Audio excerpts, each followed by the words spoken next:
Boa noite a todos, os irmãos presentes, a família maçônica. Nesse dia 13 de janeiro de 2024, sábado, estamos mais uma vez reunidos aqui na sala da Confraria Quantum, dando sequência a esse trabalho magnífico da confraria ao longo de 3 anos de história. No dia de hoje, nós teremos uma palestra que será apresentada pelo nosso irmão Erivelton Souza. Inicialmente, eu passo a palavra ao nosso presidente para que ele possa fazer a saudação aos irmãos presentes e declarar abertos os trabalhos.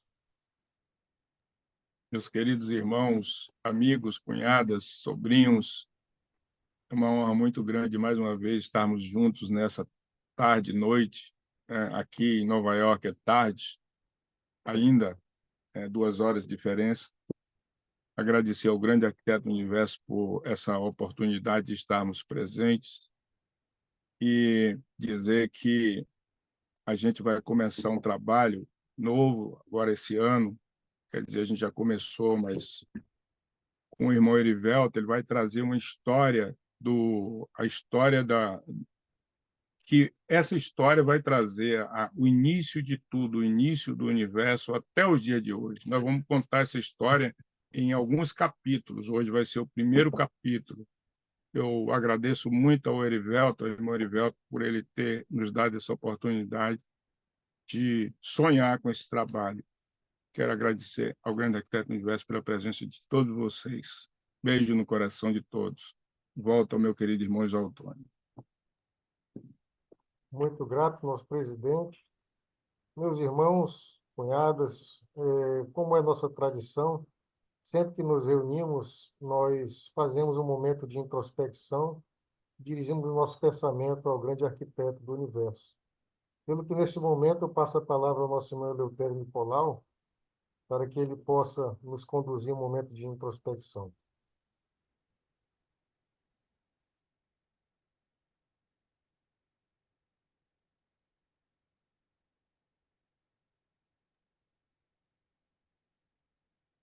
Meus irmãos, nós aqui reunidos nessa reunião somos todos de religiões, podemos ser, né, de religiões diferentes, mas todos temos a ideia do grande arquiteto do universo, criador.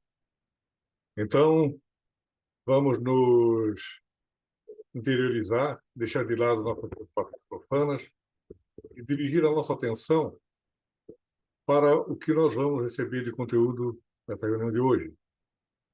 Que o grande arquiteto do universo nos conceda essa possibilidade de estarmos, ainda que distantes do espaço, mas em comunhão, em conjunto nessa reunião, essa nossa fraternidade especial, e que possamos receber mais um momento de cultura e aprendermos com essa apresentação.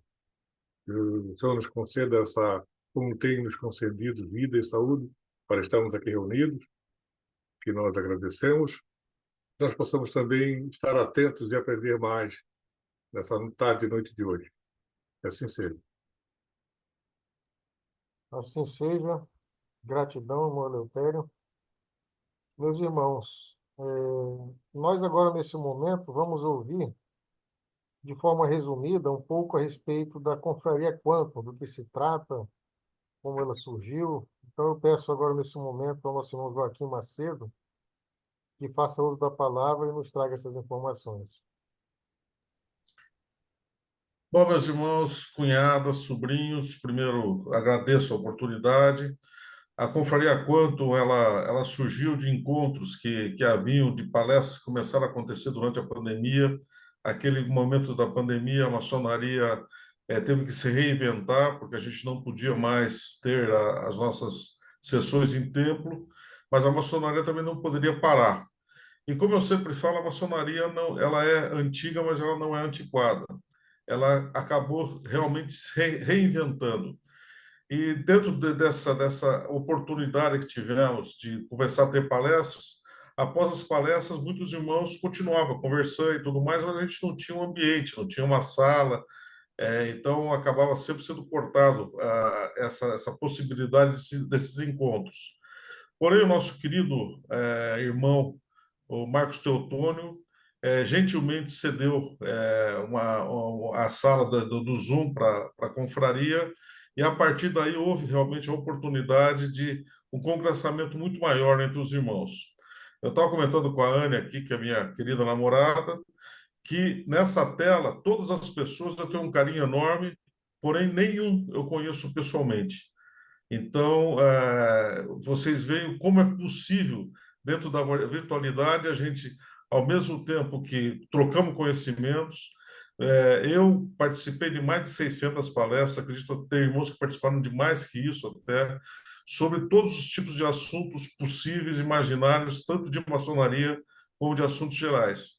E sempre, após essas palestras, os encontros da Confraria Quanto acontecem todos os dias, às 10 horas da noite, de domingo a domingo, né? Então, não houve nunca uma falha disso. Alguns irmãos, inclusive, participaram de todas elas. E realmente, o que nos une é o amor fraternal. O que nos une é o principal princípio da maçonaria, que é a fraternidade. Essa confraria já participou de eventos extremamente importantes, de fundações de academia, de fundação de loja virtual, e sempre a gente comentou que as lojas virtuais não vão de forma alguma fazer qualquer tipo de sombra às lojas onde os nossos templos, onde a gente realmente tem as nossas sessões, mas ela ajudou muito a trazer conhecimento e cultura maçônica. Esse ambiente aqui é presidido desde o início pelo irmão Valdemar, que ele tem uma maestria muito grande em fazer essa condução com a sua maneira simples, mas bastante carismática de participar. O Zé Soares, sempre o nosso fiel escudeiro, que sempre ajudou muito com relação a isso, e tantos outros irmãos que sempre participaram e sempre ajudaram nisso. Nosso querido irmão Dedinho, que eu acho que participou desde o início, eu acho que nunca faltou, né? Às vezes ele aparece, toma um pouco de chope, mas ele fecha a figura, mas ele continua presente. Então, é um prazer muito grande participar. A gente às vezes fica ausente, mas com certeza, de coração, a gente está sempre presente junto a tantos e queridos irmãos. Era o que continha, meu querido Zaltônio. Gratidão, irmão Joaquim. Todas as vezes que a gente faz uma reunião assim aberta, a gente tem a oportunidade de relembrar alguns pontos, né, dessa história. Nunca é exatamente igual a maneira como explica, e sempre a gente vem relembrando um pouco da história da confraria. No dia de hoje, nós teremos a apresentação que vai ser feita pelo nosso irmão Erivelton Souza. É um irmão fantástico, para quem não conhece, terá a oportunidade hoje de conhecer um pouco da inteligência desse cidadão, né? E a palestra dele hoje é a respeito da Gênese Cósmica, primeiro dia, é o nome da apresentação. Eu peço ao nosso irmão José Soares que faça a leitura da apresentação do nosso irmão Erivelton. Boa noite, meus irmãos, cunhadas, sobrinhas, sobrinhos.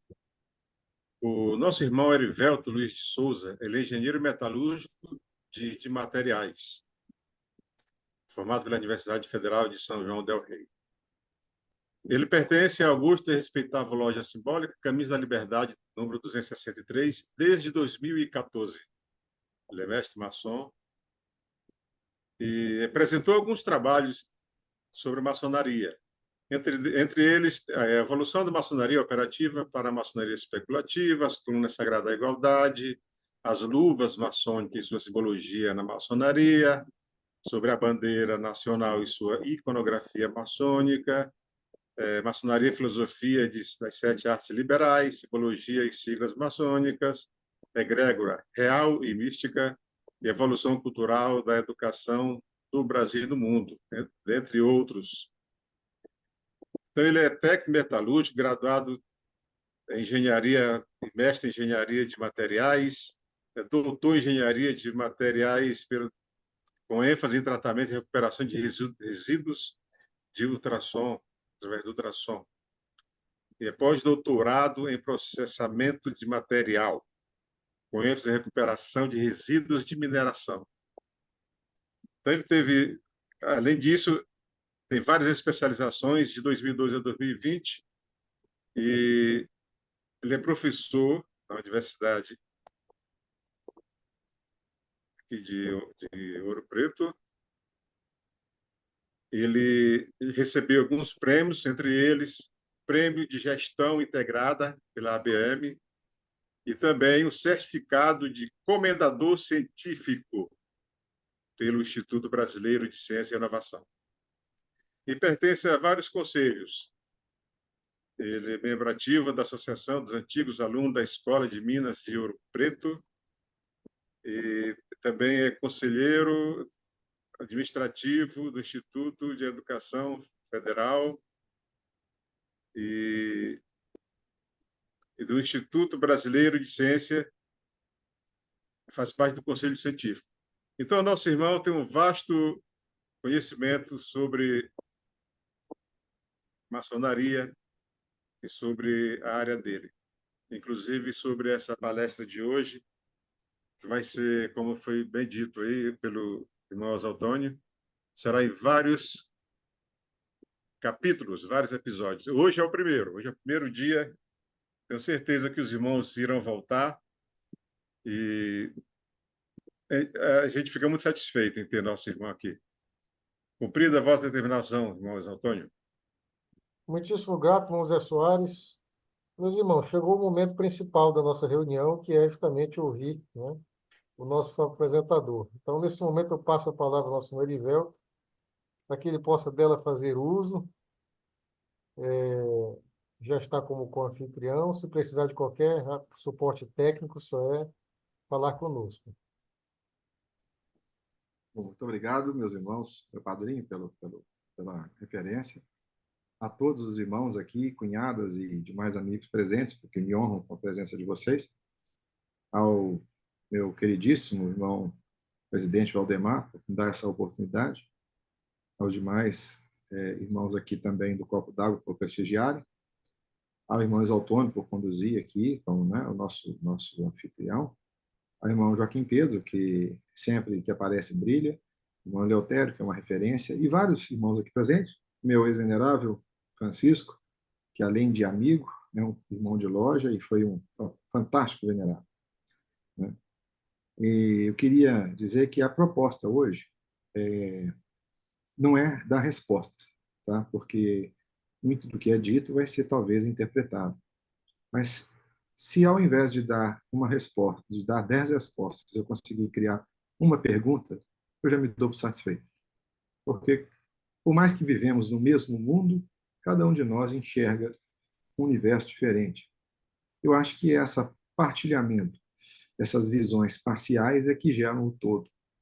Lembrando que nós, todos juntos, somos só uma parcela de um ser maior, infinito. Né? Eu posso dizer isso porque aqui na maçonaria, né, embora nós estejamos fazendo um tema hoje aberto, o pré-requisito maior de todos é que venhamos a crer em Deus, o Supremo Arquiteto, ou no Grande Arquiteto, como nominamos, né? Mas são apenas terminologias para algo que de fato é inominável. Então, a crença em Deus é, acima de tudo, algo inenarrável. Dito isso, eu queria já de antemão me desculpar se porventura disser algo, apresentar algo que vai contra a crença mais arraigada de alguém. Não é a proposta aqui apresentar nenhuma doutrina. Na verdade, é uma visão que eu quero compartilhar. Estejam totalmente livres para argumentar, questionar, ou até mesmo serem de opinião contrária. Na verdade, eu até espero que compartilhem essas ideias, porque se eu não puder responder a uma pergunta e manter o tema, eu tenho que me corrigir. Se eu puder, eu indico que pelo menos meu conhecimento está na direção certa. O fato é que não importa qual o resultado, aquele que me guia é o que me sustenta a alma. Então, independe do que aconteça com o resultado, eu sei que ele quer o meu bem e é o que vai acontecer do meu coração para todos aqui. Dito isso, irmão, eu vou começar a compartilhar então a apresentação. Agradecer também a participação, a presença do nosso soberano grão-mestre do GONS, dentro da LIB. Bem-vindo.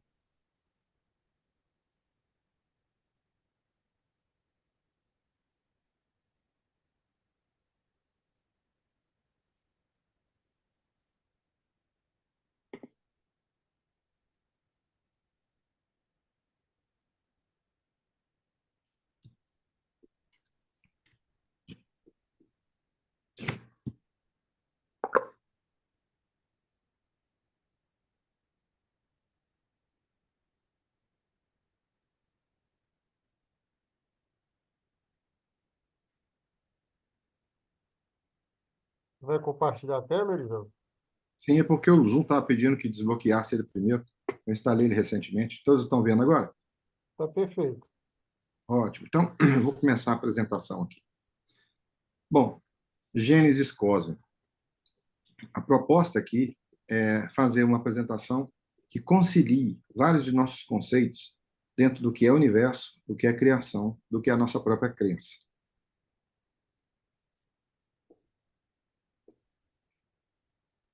Falaremos hoje do primeiro dia. Quando eu falo primeiro dia, não nos referimos ao dia como nós o conhecemos.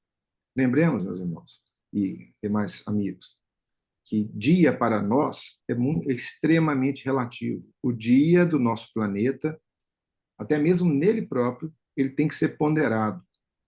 O dia de 24 horas é o tempo que o Sol leva para sair de uma posição no céu e completar esse circuito e parar na mesma posição. Caso a maioria não saiba, o tempo em que a Terra leva para girar uma volta completa sobre si mesma é menor que 24 horas. Ela leva mais alguns minutos, para 6 minutos, para apresentar a 24ª hora. Isso porque a Terra se desloca enquanto faz isso. Então, vocês veem que até o próprio dia que nós conhecemos é relativo. O dia, por exemplo, de Vênus leva mais de 250 dias. O dia dele, é uma revolução dele. E o dia do Sol, por exemplo, é coisa de cerca de 10 horas. O dia de Júpiter é 3 horas. Então, dia é um termo muito específico. Então, entendam dia aqui como um dia cósmico, como um dia que seria do tempo da criação. No princípio, havia trevas sobre a face do abismo, disse então Deus: haja luz. E houve a luz. Bom, meus irmãos, a origem do universo, segundo se acredita, foi de um ponto infinitesimal, né? uma singularidade com a massa infinita e que expandiu até gerar o que nós chamamos de universo conhecido. Essa expansão, é claro, gerou luz, gerou energia. O universo nunca deixou de estar iluminado. Muitas vezes nós dizemos assim, tem as trevas. Se alguém olhar pela janela agora e ver a noite ou acabar a luz na cidade, vai dizer assim, está tudo escuro. Mas a gente deve lembrar que essa escuridão é para nós que só enxergamos uma parcela da luz. Existem muitas outras frequências de radiações eletromagnéticas que estão permeando todo o ambiente, desde ultravioleta a infravermelho, passando por outras frequências que nós não enxergamos. Mas, ou seja, o universo nunca está de fato escuro. Sempre tem um tipo de radiação. Mas como nós não enxergamos, chamamos de trevas, né? Chamamos de ausência de luz. Isso às vezes nos leva a pensar que talvez aquilo que a gente considere como escuro ou que não tem clareza, talvez seja nossa limitação e ignorância e não a falta de luminosidade da própria situação que nós analisamos. Bom, o universo, a interpretação de como ele foi criado, os mais célebres cientistas, eles não ousam dizer, explicar exatamente como aconteceu. O Big Bang, que seria a origem desse processo universal, hoje já entendido, né, dentro dos estudos, lembremos, gente, que nós estamos falando de uma interpretação, de estudos e mais interpretações, e situações matemáticas e físicas que foram sendo corroboradas a esse entendimento. Ninguém está testemunhando, ninguém é testemunha do que aconteceu.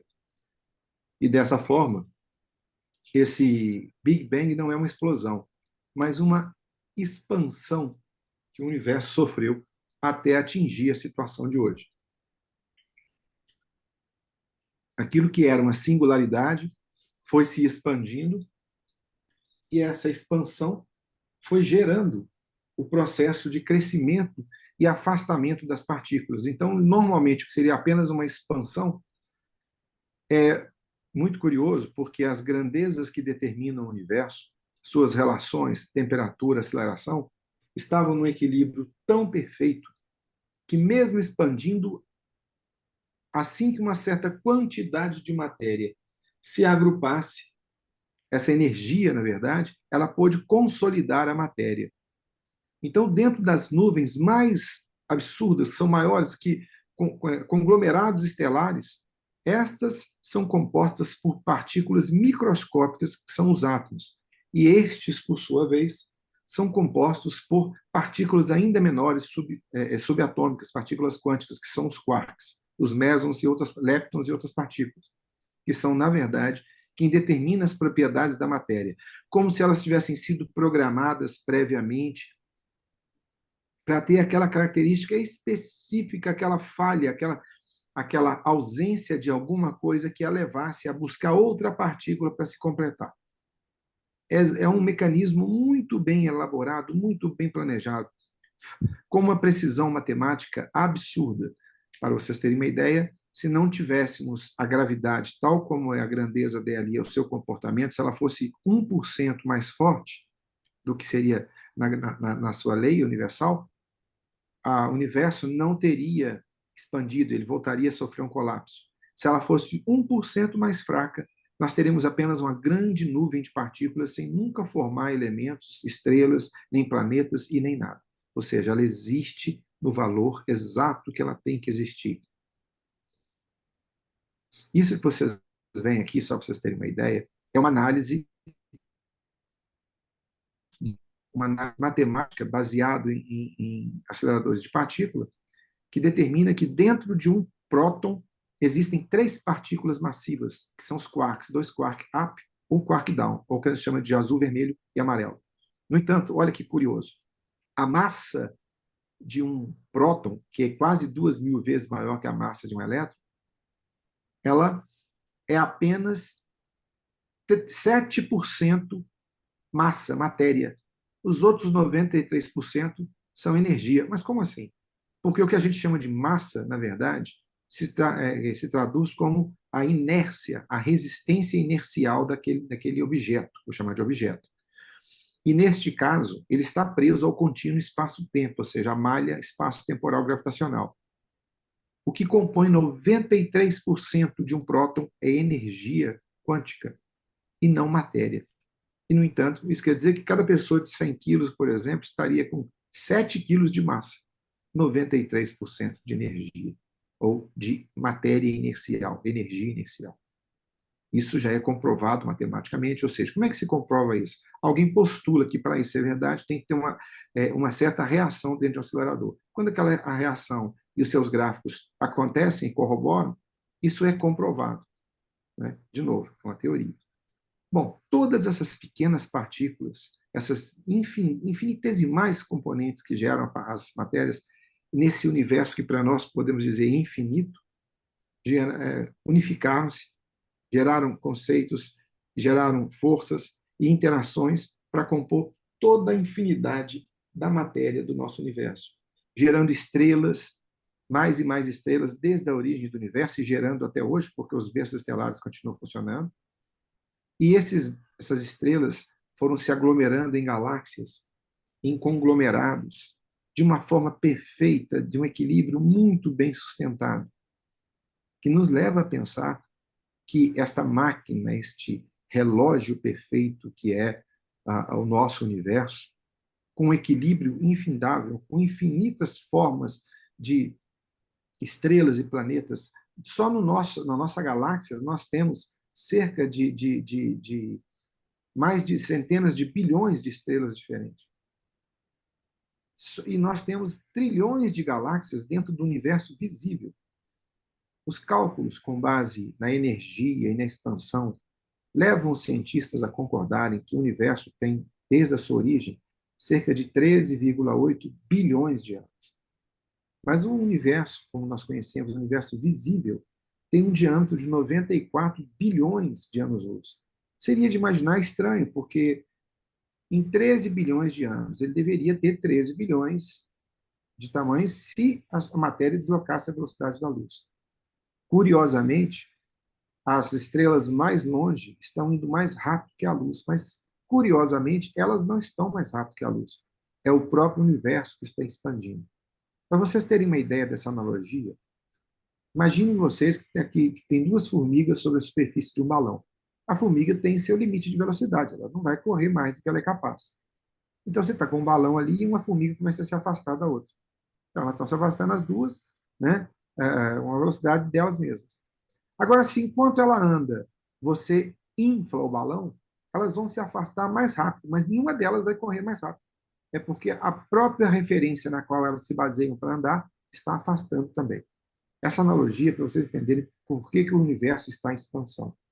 Em 1923, um padre chamado Jacques Lemaître, que era belga, fez essa análise da expansão do universo e estimou que o universo deslocava numa faixa de 70 km por segundo a cada megaparsec, ou seja, a cada 3,46 milhões de anos-luz.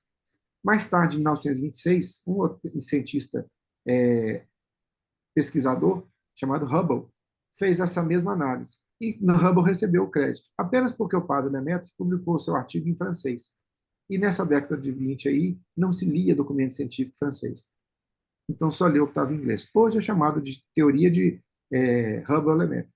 Mas quer dizer que mesmo um padre, por que eu estou dizendo isso? Um padre católico que acredita em Deus, que Deus criou o universo, entendia que o próprio universo ele tinha um mecanismo, ou seja, já tinha nele uma programação desse engenheiro perfeito e fantástico que é Deus. Então, meus irmãos e amigos, sempre que eu falar de universo, ou falar de física, de matemática, eu não tenho como me subtrair a dizer que eu acredito que tudo que eu aprendo e estudo me leva a crer todo dia que existe sim um conhecedor maior, um engenheiro maior, um arquiteto maior que criou toda essa beleza. Bom, sendo assim, podemos dizer que até hoje ninguém pôde provar a existência, mas também não pôde contestar a existência de Deus. E que talvez essas pessoas um dia aceitem uma verdade para nós que cremos, de que Deus foi e é, de fato, o Criador de toda a maravilha que compõe o universo. E a gente entenda que existe uma intenção no surgimento do universo. Ah, mas então você está dizendo que tudo é o criacionismo? Não, não, eu não estou abraçando nenhuma das causas. Eu estou dizendo que as duas são faces da mesma moeda.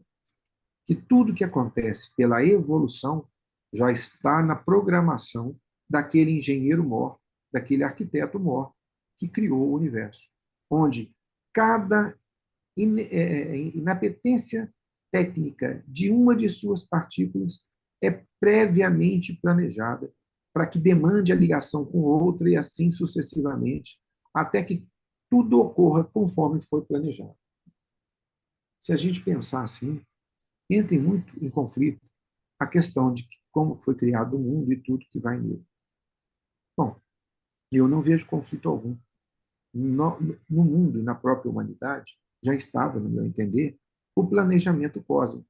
Tudo o que aconteceu desde a origem do universo, passando por todas as fases e eras que a Terra tem, que nós vamos ver em outra parte, em outro capítulo, tudo já estava previamente programado para acontecer e permitir que chegássemos hoje na situação que nós somos chamados de Homo sapiens sapiens, ou seja, é o ser que tem noção do próprio conhecimento. Bom, a formação do sistema solar, vamos ser um pouco mais perto da nossa vizinhança, se podemos dizer assim. Começou de uma nuvem, essa nuvem começou a se condensar até formar uma protoestrela. Dessa protoestrela formou um sistema de acreção maior, até se juntar a um sistema que começou a formar raias, ou seja, fazer a acreção de matéria, e a matéria mais densa ficando perto do Sol e a mais leve sendo afastada pelos ventos solares, até que essa matéria mais densa começou a circular com um momento angular conhecido e impactar até formar os planetas e surgir no que a gente chama hoje de sistema solar. Mas como é isso? Como é que pode acontecer isso? As estrelas e planetas surgem nas nuvens moleculares da nossa galáxia, que são chamados pilares da criação. São grandes massas de nuvens que, devido ao equilíbrio perfeito entre a quantidade, olha para vocês terem como é que é muito bem calculado, pequenas quantidades não têm massa suficiente para deformar o espaço-tempo, ou seja, o contínuo gravitacional, e fazer com que ele se escolha. Imagine a gravidade não como um buraco num tecido, mas como se eu pegasse uma malha elástica e comprimisse esse cubo do centro, atraindo tudo para ele. Quando a massa é suficientemente elevada, ela começa a deformar o espaço-tempo, a sua inércia, e aí há um colapso da matéria. Depois de um tempo, essa nuvem gasosa vai se condensando, condensando, condensando, até que os átomos mais leves começam a sofrer fusão. Essa fusão vai criando uma reação de expansão térmica, empurrando a matéria que está excedente, ou seja, que não chegou a ser atraída, e empurra a matéria mais leve para mais longe, e a inércia da mais pesada faz com que ela fique mais próxima. Por isso, os planetas mais próximos de uma estrela são as mais rochosas, mais densas, e as mais afastadas são as mais leves, as gasosas, porque o vento solar, a energia da expansão do Sol, leva a que isso aconteça. E por que os planetas giram na mesma situação? À medida que a matéria vai sofrendo essa compressão, ela vai acelerando numa queda, criando o chamado disco de acreção. E esse giro tem uma tendência, assim que ele se forma, ele cria um processo de alinhamento. Aquele material que não foi acrescido, por assim dizer, não criou esse giro, ele é drenado no polo daquela estrela, direto para o centro dela. Como a gente faz algodão doce, né, que a gente vai jogando o açúcar no meio, ele vai espalhando por força centrífuga e fazendo o algodão doce na borda. Então, à medida que ele vai girando, a força centrífuga vai equilibrando essa massa, esse anel, esse disco. Isso funciona para tudo, para as galáxias, a não ser quando a galáxia fica muito velha, perde seu movimento e aí vira uma galáxia de baixa energia. Mas no início ele vai fazendo isso, vai mantendo essa força inercial em equilíbrio com a força gravitacional, até que os planetas sejam formados. Aqui uma visão inicial do que seria a clara artística, ninguém tem máquina para tirar foto neste momento, mas seria o princípio inicial conceitual da protoestrela formada, a massa de acreção. À medida que a massa de acreção começa a criar o movimento e o vento solar vai abrindo no meio, vai expandindo e espalhando a massa, as mais densas vão ficando ali e as mais leves sendo arrastadas. Com o tempo, esse material mais pesado vai se aglomerando, vai se impactando, porque vai criando uma posição equilibrada. Os gasosos também, e vão formando os planetas gasosos mais afastados e os planetas mais densos na parte rochosa mais próxima. Inclusive, cria um equilíbrio entre cometas. Então, no início da formação de um sistema, a quantidade de partículas que se choca é muito grande. Ou seja, é uma quantidade muito grande nessa nuvem, que muito densa, eles vão impactando e vão chocando um com o outro. À medida que vão batendo, vão se fundindo, vão aumentando sua densidade, até que haja a formação de corpos maiores. Esses corpos maiores, mais tarde, vão se tornar os núcleos planetários, né? Ou planetesimais, que nós temos muito no cinturão de asteroide, por exemplo, e no cinturão de Kuiper, que fica na parte externa. Também acontece que alguns desses corpos vão sendo atraídos para o sistema solar à medida que se desloca na galáxia. Nós vamos ver mais para frente aqui como é que acontece isso. Então, é muito comum que esse material, ao bater um no outro, pela energia que eles geram, se fundam. Isso leva à formação. Depois você passa a ter um planetóide, um planetesimal, em que o choque e a temperatura vão mantendo ele em alta temperatura e no estado quase fundido. Quanto mais denso o material, mais ele vai para dentro do planeta. E as partes mais densas, elas são originárias de sistemas solares externos, ou seja, toda essa poeira que foi se aglomerando, ela surgiu da explosão de estrelas no início da formação do universo. No início da formação do universo, formaram-se estrelas massivas, não tinham planetas ainda. Era a base de hidrogênio, basicamente. Essas estrelas com a massa muito grande de hidrogênio foram se comprimindo e explodindo. À medida que explodia, jogava matéria longe. Enquanto isso, o universo expandia. Então, massas menores foram se aglomerando e explodindo. E menores, até o ponto em que estrelas menores, mais equilibradas, como o do nosso Sol. Estrelas que são 10, 20, 30, milhares de vezes maior que o nosso Sol, são muito difíceis de ter vida, porque a energia que elas dispersam é muito grande. E elas duram pouco, brilham demais. Não dá tempo de um planeta, dentro da área de vida, como se existir, consiga formar uma vida evoluída. Então, é preciso que a estrela seja uma estrela pequena, de longa duração, como é o caso do nosso Sol, que tem 4,5 bilhões de anos, vai durar mais 4,5 bilhões, que dá tempo do planeta se formar, passar por todas as fases que nós vamos ver em outro capítulo, quais são as fases da Terra, e perceber que todo esse processo existiu de uma forma muito bem planejada, equilibrada, é como se fosse aquele joguinho de dominó que a gente planeja, que vai derrubando todas as peças e termina no final. Ora, se nós que somos imperfeitos conseguimos imaginar um equipamento como uma geladeira, uma televisão, um carro, e que funciona com uma série de situações, criar IAs aí que respondem, que interagem, criar robôs, quiçá, então, o maior e o único perfeito arquiteto que existe, que é Deus.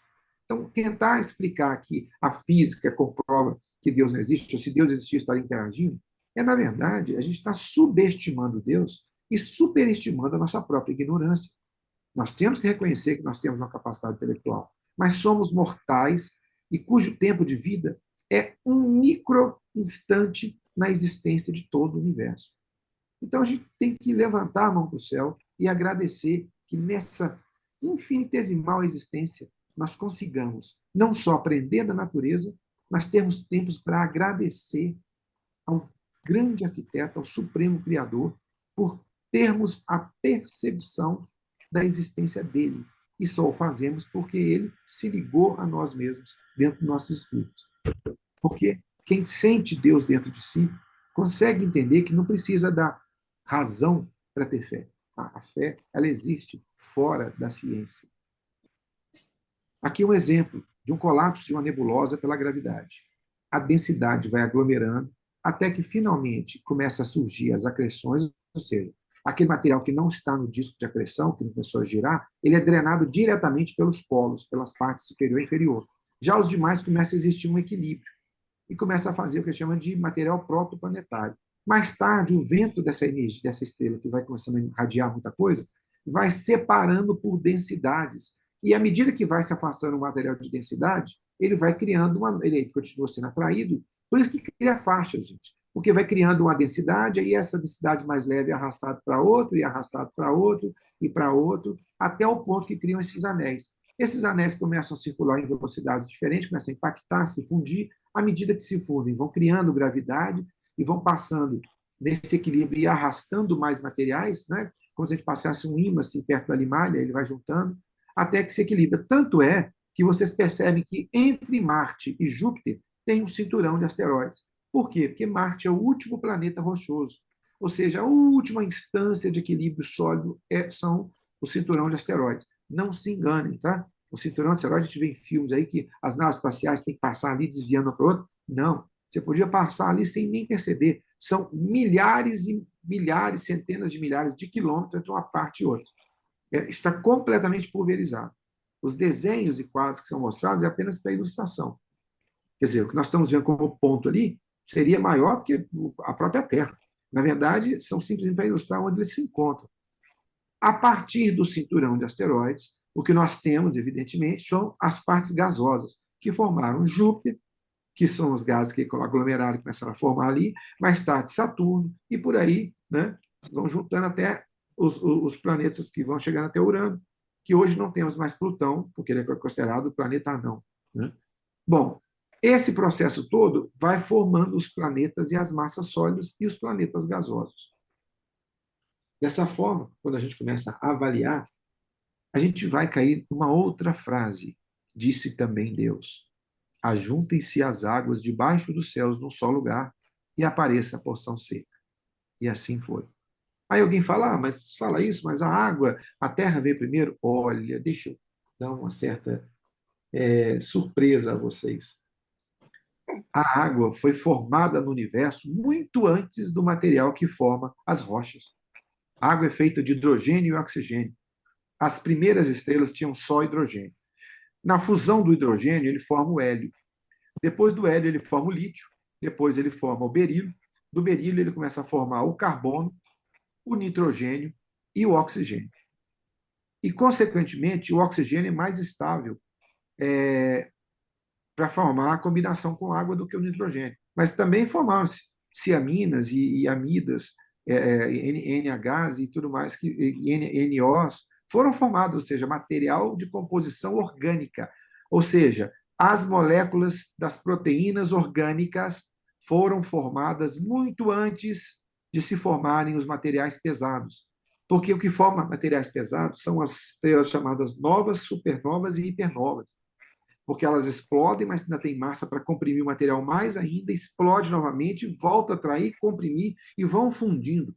Toda estrela de pequeno porte, quando funde formando ferro, ela morre, para de fundir material mais denso. Por isso tem muito ferro no universo, que ela é a matéria final, o ferro é a matéria final de toda estrela comum. Tanto que na mitologia, ironicamente, o ferro era a única substância que matava seres místicos. Né? Olha que curiosidade. Ele realmente, bem ou mal, coincidência ou não, o ferro é a única coisa que mata uma estrela. Só que isso só funciona para estrelas de porte médio. Estrelas gigantescas, elas continuam fundindo e vão além do ferro, até formar ouro e outros materiais pesados, principalmente urânio e cobalto, que quando são atraídos para um planeta, como no caso da Terra, eles continuam fazendo fissão nuclear no núcleo da Terra, a ponto de manter a Terra aquecida. O que mantém o núcleo da Terra aquecido não é a gravidade, mas as reações de fissão nuclear que ainda ocorrem dentro da parte líquida do núcleo externo. Bom, juntaram-se as águas. A partir daí, mandou-se juntar as partes secas, porque na matéria que aglomerou, que veio de outras estrelas, já existia água aglomerado, alguns compostos, que ao combinarem com o oxigênio foram formando materiais minerais e foram adsorvendo esta água. E esse material foi se aglomerando até formar o chamado os planetesimais e depois até se aglomerarem no tamanho de planetas. Hoje, a estrutura da Terra que nós vivemos, ela é o seguinte, ela tem um núcleo central, tá? Tem cerca de 3 mil quilômetros de diâmetro, que ele é um núcleo sólido de ferro e níquel. Depois tem um núcleo externo, que é líquido de ferro e níquel, com outros materiais, mas predominantemente ferro e níquel. É este núcleo externo líquido que, em função do giro da Terra, mantém uma corrente elétrica que gera o campo magnético, nós vamos ver a importância dele também. Fora deste núcleo externo, ele tem um manto interno, que é um material de magma fundido, ou seja, rocha fundida, e fora dele uma parte ainda de cial, que é rochas parcialmente pastosas, e em cima o que a gente chama de litosfera, que é a parte sólida que corresponde a uma pequena casca, ainda está proporcional, e onde tem a atmosfera e tem tudo onde nós vivemos. A gente não vive num planeta rochoso, a gente vive numa camada rochosa que reveste o planeta líquido por dentro.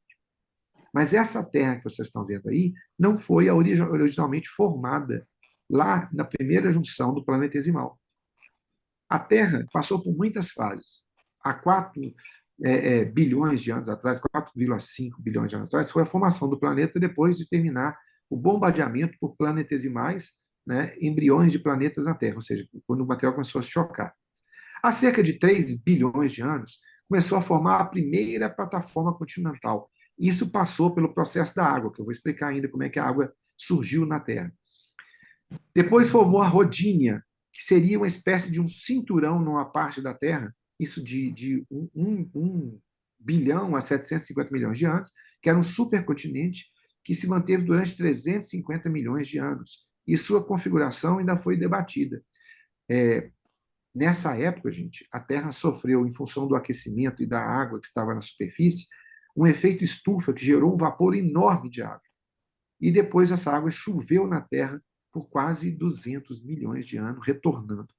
Aí, nesse meio tempo, o planeta sofreu contrações, que mais tarde essa água começou a formar gelo nas partes mais altas, e que mais tarde vieram formar os rios e determinar as topografias nos continentes. Mas a Terra ainda continuava dinâmica. Formou depois a Panódia, que a Panódia seria 600 milhões de anos, que foi avaliada como um período proterozoico, né? Proterozoico, há cerca de 540 a 600 milhões de anos atrás. Por fim, veio Pangeia, que seria o supercontinente, que novamente as placas estavam começando a emergir em função de movimentos de contração. Lembrem-se que, neste processo, as fissões nucleares estavam aquecendo o núcleo da Terra. E esse aquecimento ele começou a expandir a Terra de dentro para fora, formando a elevação de alguns continentes e a flutuabilidade desses. Por isso que ela continuou formando continentes e deslocando. Por que ela não foi só contraindo, como aconteceu com a Lua e com Marte? Porque a massa de material denso que juntou na Terra, que era radiativo, foi capaz de aquecer o núcleo da Terra a uma temperatura absurda. O núcleo da Terra chega a 6.000 graus Celsius. Finalmente, há 255 milhões de anos, foi até a Pangeia e começou a se formar as massas continentais há 50 milhões de anos atrás. Ou seja, já antes depois da era do período Jurássico, que foi cerca de 75 milhões de anos. Inclusive, algumas movimentações tiveram que levar alguns animais a serem extintos, houve um reajuste, nós vamos falar isso em outra apresentação, mas que as condições da natureza e tudo que existia foi se ajustando. Então, nós temos a Terra em fusão, depois o que eu chamo de Ur, né, que há 3 bilhões de anos, Rodínia, há 1 bilhão de anos atrás, Panótia, que seria 600 milhões, Pangeia, 255, e desde 50 milhões de anos, os nossos continentes. Então, a Terra saiu de ser uma bola de fogo para ser literalmente uma bola de gelo depois de um tempo e finalmente chegar ao que nós temos hoje de equilíbrio na Terra. Esse equilíbrio não veio à toa, tá? Todo esse processo ele passou a existir equilibradamente graças a algumas ocorrências, entre elas a formação da Lua. Disse também Deus: haja luzeiros no firmamento dos céus. Fez Deus os 2 grandes luzeiros, o maior para governar o dia e o menor para governar a noite. Bom, o Sol está aí, mas e o menor que seria a Lua? Como é que foi feito? Ah, Deus mandou existir? Não, já estava no planejamento dele. A matemática dele é infinita.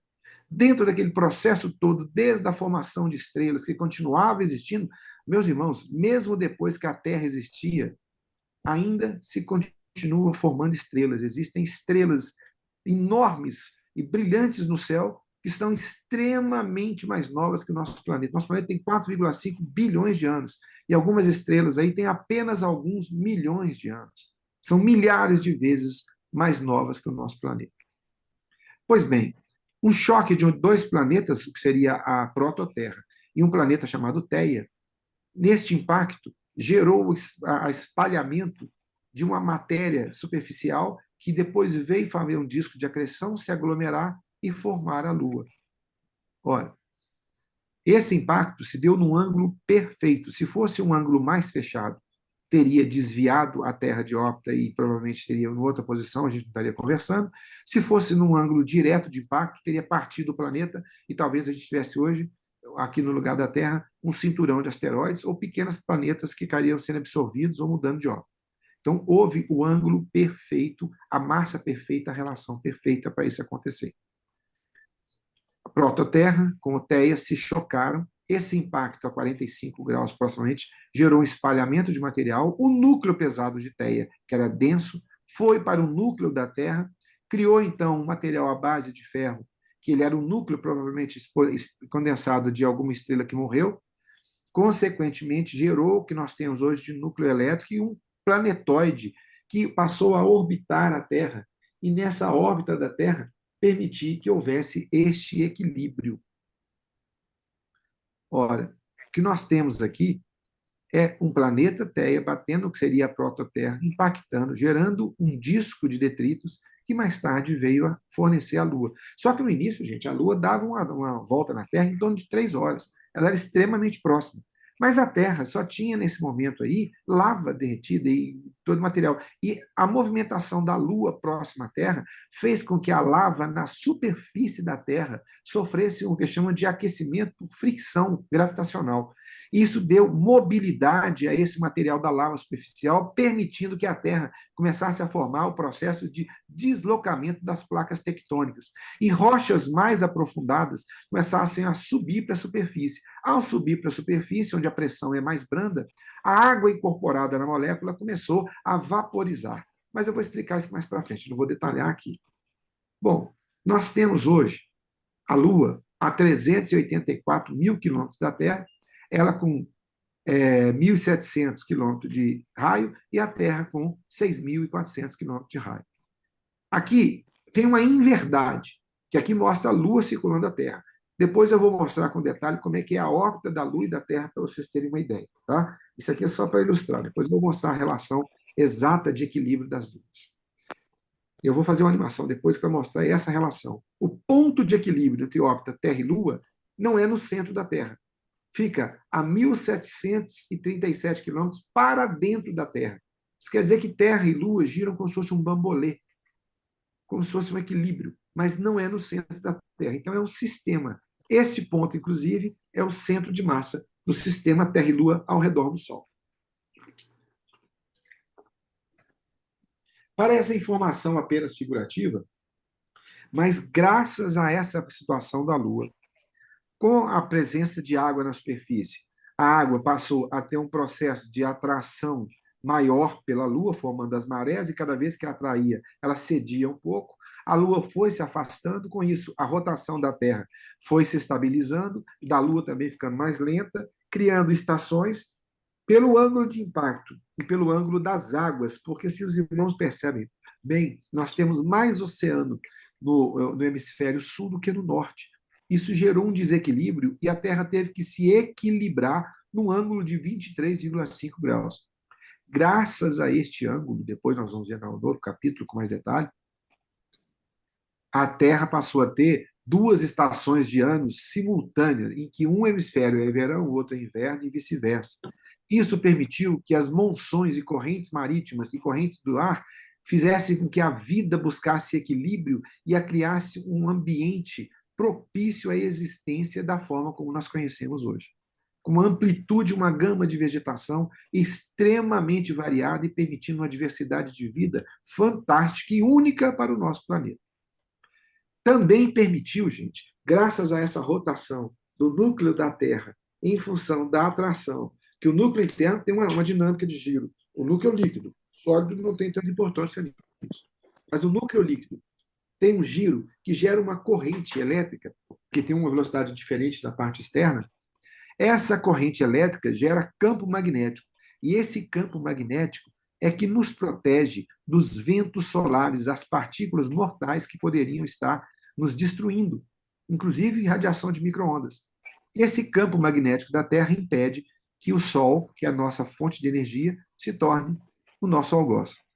Então, tudo perfeitamente equilibrado, ou seja, não é forte demais a ponto de criar radiação elétrica no nosso corpo, como acontece em Júpiter. Um ser humano que estiver exposto à magnetosfera de Júpiter morre, porque a radiação magnética é tão elevada que destrói as ligações elétricas do corpo humano a nível molecular. No entanto, na Terra não é assim. Mas gerou suficientemente equilíbrio para criar o que a gente chama de as auroras boreais, como vocês veem esses dutos aí nos polos, é onde as partículas são atraídas e criam os fenômenos das auroras. Tá? Bom, tudo isso perfeitamente equilibrado.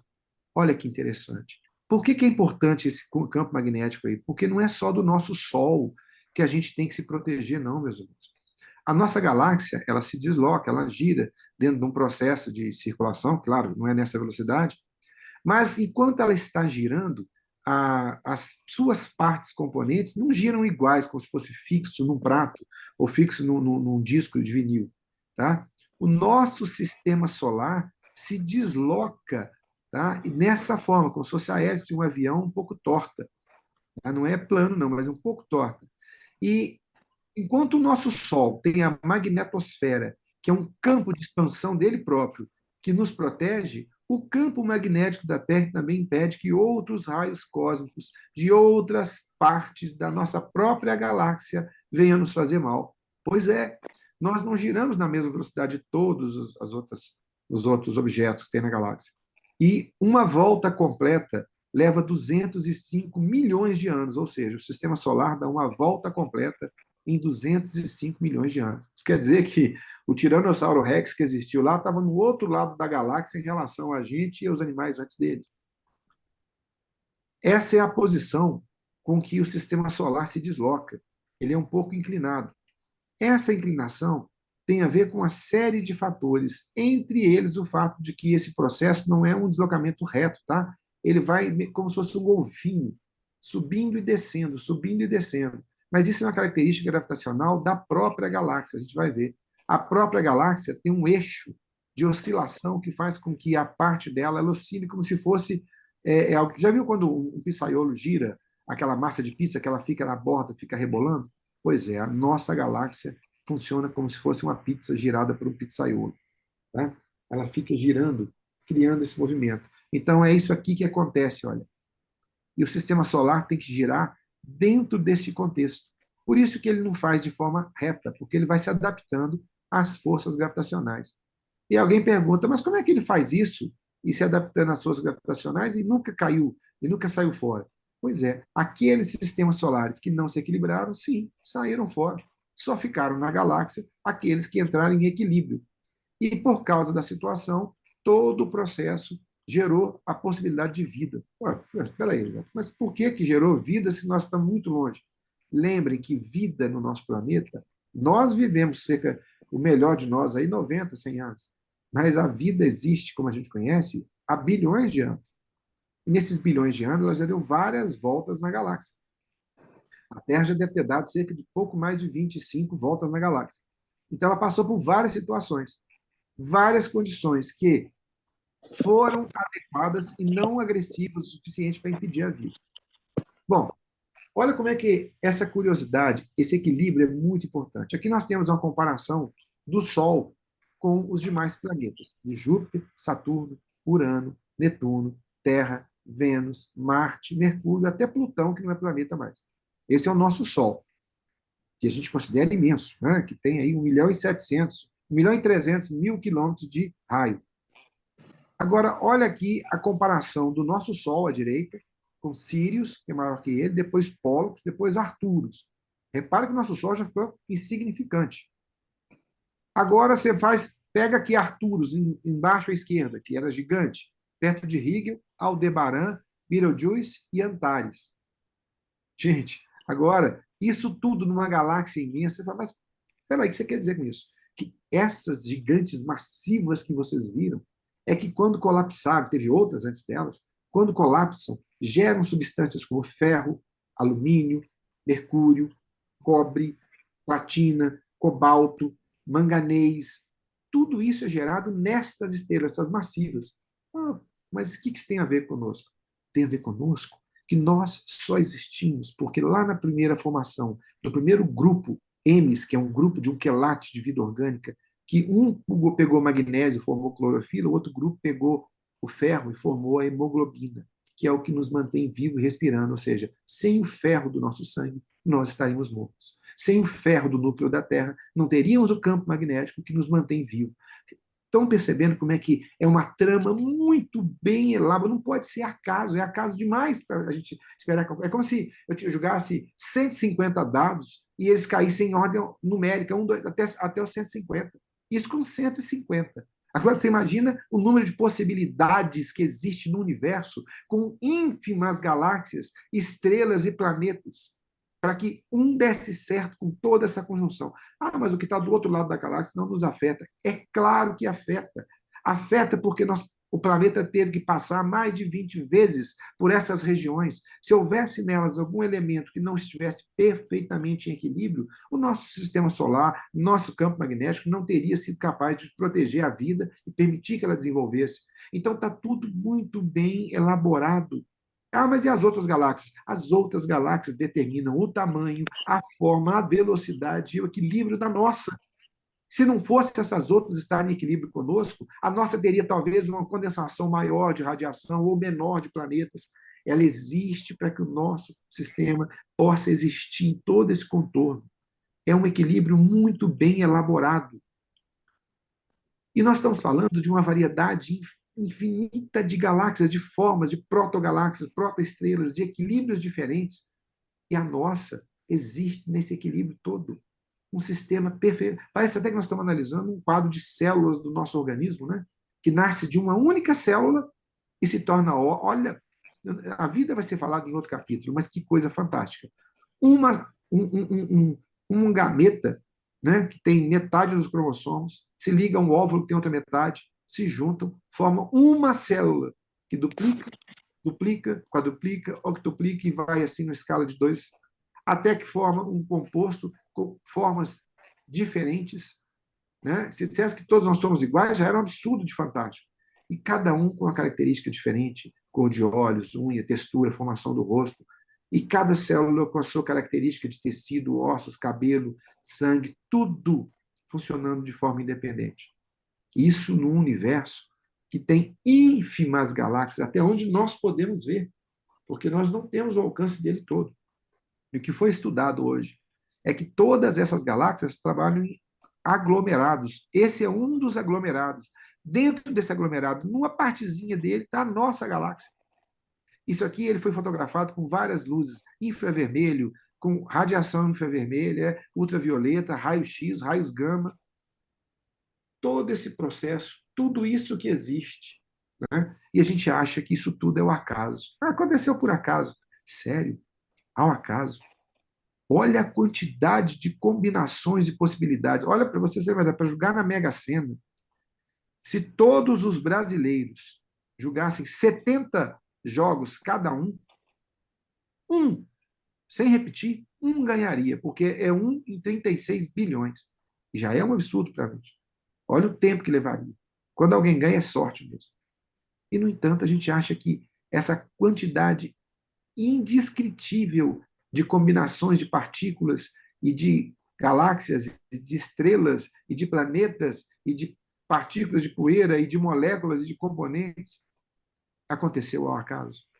Sendo que isso dependeria... Isso só aconteceu porque cada componente subatômico no elemento tem uma deficiência que faz com que ela busque outra partícula para se completar. E o que é mais interessante, tudo isso foi formado a partir da condensação de energia, que ninguém sabe explicar de onde que veio, quem deu a partida disso tudo. Disse também Deus: ajuntem-se as águas debaixo dos céus num só lugar e apareça a porção seca. E assim foi. Bom, vamos falar de onde veio. Existem estrelas, isso aqui é uma fotografia, tá? Tirado pelo James Webb ou pelo Hubble, se não me engano, de uma estrela que supostamente jorra água, jorra hidrogênio e oxigênio. São trilhões e trilhões de toneladas de água jorradas por segundo, que vão se condensar depois e se juntar com outras partículas no universo. Pois bem, a presença de água na Terra, ela é fundamental. Sem ela, a gente não estaria conversando. E existem várias teorias que explicam a água chegou, mas as principais delas, mais plausíveis, são cometas interestelares, ou seja, cometas de outros sistemas solares carregando água, a partir igual esse da estrela, e que cairiam na Terra trazendo a água. Bombardeio de cometas e asteroides, ou seja, água capturada ainda na forma de partículas no nosso próprio sistema solar, que depois cairia na Terra. A formação do sistema solar em nebulosa protosolar, quer dizer, já capturaria essas partículas rochosas com a presença de água, e, por fim, a desgasificação do manto terrestre. Na verdade, gente, essas 4 teorias combinadas é que vieram a formar a água. A primeira seriam cometas carregando toda a cauda de cometa que a gente vê aí passar pelo sistema solar, como aquele Schumacher-Levy, que caiu em Júpiter, foi capturado, não era originalmente da Terra, do sistema solar, pela órbita dele, eles deduziram isso. Ele é uma rocha, ele era uma rocha que emitia vapores de água, e esse vapor se torna a cauda. O segundo é o bombardeio de cometas e asteroides. Ou seja, nós temos, circulando o sistema solar, à medida que o sistema solar se desloca pela galáxia, essas partículas soltas expelidas vão sendo capturadas em órbitas pelo nosso sistema solar. Quando elas têm certa velocidade, elas vão ficando, elas são lentas. As que caem no sistema solar diretamente vão entrando de acordo com os planetas maiores, mas a maior parte delas é mais leve, mais lenta, vai formando essa nuvem ao redor do sistema solar, chamada nuvem de Oort. Essa nuvem, ela vai acumulando, tem um cinturão de Kuiper, que fica logo depois de Plutão, e bem fora dele a nuvem de Oort. Vai juntando, esses materiais vão ficando aglomerados ali, e vão sendo atraídos pelo sistema solar à medida que ele desloca pela galáxia. E vão, fatalmente, uma hora ou outra, sendo atraídos para dentro do sistema solar pela passagem como os planetas oscilam, a força gravitacional no sistema solar nosso, ela vai oscilando também, ela não é concêntrica. A terceira seria a formação do sistema solar da nebulosa protosolar. Ou seja, a água já estava, parte dela, contida no material que foi atraído para o centro da galáxia, né? Pelo centro do sistema solar, que veio do centro da galáxia expelido e foi já contido nesse material. Por fim, a desgasificação. Esse material, uma vez aglomerado na forma de rocha, quando foi para a Terra e a Terra começou a atrair para o centro materiais mais densos, esses materiais mais densos, gente, foram se juntando a uma massa físsil, ou seja, o material de fusão nuclear, quando atinge uma certa massa, começa a se decompor e gerar energia. Então, quando esse material foi aglomerando, aglomerando, aglomerando, começou a ter radiação, aqueceu demais o manto e o núcleo, fez com que essa água virasse vapor, explodisse na forma de erupções, e aí o que encheu a atmosfera de vapor foi a partir disso, inclusive, que houve milhões de anos aí de chuva constante na Terra, que finalmente ficou na parte superior, não penetrou mais na crosta, não, mesmo combinando com a água, a parte que retornou é muito pequena. A Terra foi esfriando, estava numa zona temperada de distância do Sol, que permitiu que havia. Mas então, olha como é que foi tudo muito bem planejado, desde os materiais. Olha, o material que sofre fissão nuclear tem essa característica, ou seja, a força com que o núcleo de um átomo mantém o nêutron e o próton, ela é suficiente só até permitir que um material com mais massa se rompa, gerando energia para poder gerar a situação de calor, para poder gerar energia para vaporizar a água. Olha que matemática e engenharia extremamente bem elaborada. Então, tudo isso nos leva a pensar que nós não estamos aqui à toa, nós não estamos aqui de forma banal. Existe um motivo para estarmos aqui. Bom, hoje eu encerro com vocês, então, esse primeiro dia. Espero não ter sido maçante e nem ter sido muito isento de informações. Agradeço humildemente a todos que compartilharam seu precioso tempo comigo e me permitiram compartilhar meu aprendizado com vocês. E antes de devolver a palavra aqui para o professor Antônio, eu queria compartilhar com vocês, vou interromper esse meu compartilhamento, compartilhar com vocês uma outra imagem que eu prometi que ia mostrar para vocês aqui. Me permitam, por favor, que é isto aqui. Vocês estão vendo aí? Todos veem? Estamos vendo. O que vocês estão vendo aí é o processo de órbita da Terra e da Lua. A Terra seria essa parte azul no meio. Percebe que ela está girando com um ponto excêntrico em relação a ela, não no centro dela? Sim. Os tamanhos Terra e Lua estão proporcionais, as distâncias não, tá? Mas assim, dentro da Terra está perfeito o equilíbrio. A distância da Lua é que não está. Mas é exata, e a proporção é essa mesmo. Ou seja, Terra e Lua giram em torno de um ponto que fica dentro da Terra, mas 1.737 quilômetros dentro da Terra, e não no centro dela. Bom, com isso, eu queria encerrar, agradecer a oportunidade e me desculpar caso um ou outro lapso ou informação, né, não tenha sido diferente para vocês aí. Meus parabéns, Morivelton. Diversas reações aqui de palmas. Eu quero perguntar ao nosso presidente se nós já podemos apresentar o certificado, se deseja falar alguma coisa agora. Vou passar Não, pode para apresentar o certificado. Eu estou embasbacado. Só isso. Como dizem lá na Bahia. Então, nosso irmão Zé Soares, você pode apresentar o certificado?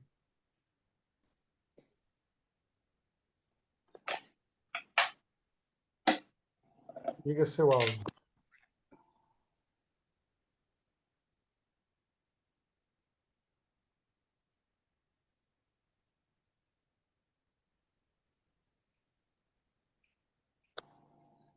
O áudio ainda está desligado, Zé Soares. Ok. Ok.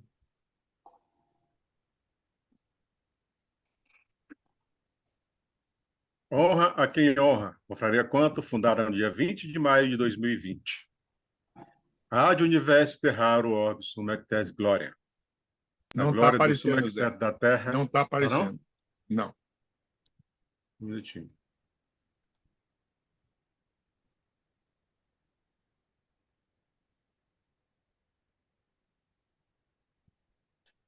Agora, Agora vai. eu vou repetir. Honra a quem honra. Confraria Quanto, fundada no dia 20 de maio de 2020. Ad Universo Terrarum Orbis Sum Arquitecti Gloria.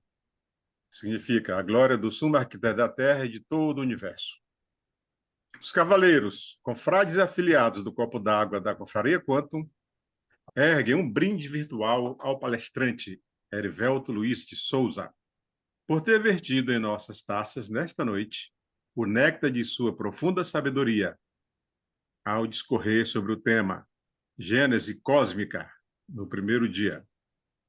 Deste para esculpir nas pedras da eternidade a lembrança desta aula magna, foi expedida a presente prancha.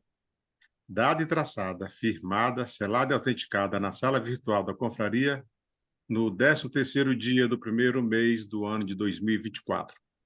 E vem assinado pelo presidente Valdemar dos Santos Queiroz e o secretário José Soares da Silva. Parabéns. Belíssimo diploma. Cumprida a vossa determinação. Muito obrigado, José Soares. Informo a todos os presentes que, se tiverem dúvidas a respeito do tema, gostaria de fazer perguntas, nós estamos abrindo agora para perguntas. Podem escrever no chat nesse momento. E assim que surgirem perguntas, a gente vai passando para o palestrante.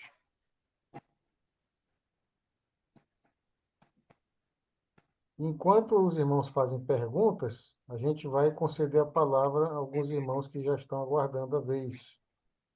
Então, os irmãos que terem perguntas, não, porventura, tenham perguntas, já pode ir escrevendo aí no chat. Nesse momento, eu passo a palavra ao nosso irmão Carlos Sitbaldi.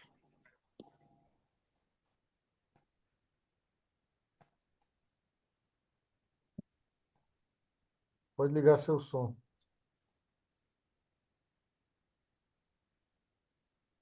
Agora sim, eu estava tentando, não estava conseguindo. Obrigado, meu irmão, nobre irmão Zoltone. Boa noite a todos os irmãos aí. Irmão Elivelto, muito obrigado por mais um momento especial. Mais um momento especial que você proporcionou para a gente, né? Compartilhar o seu conhecimento com a gente é fantástico.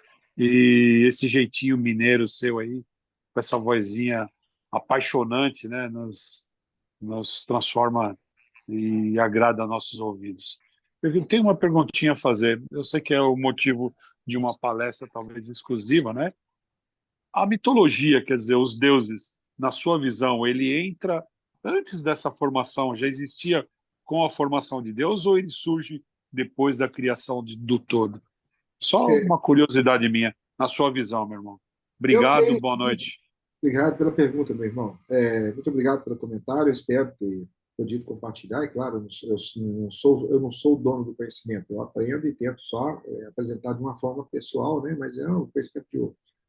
Eu tenho uma visão, meu irmão, de que, independente de qual religião ou mitologia seja, todos são monoteístas. Como assim?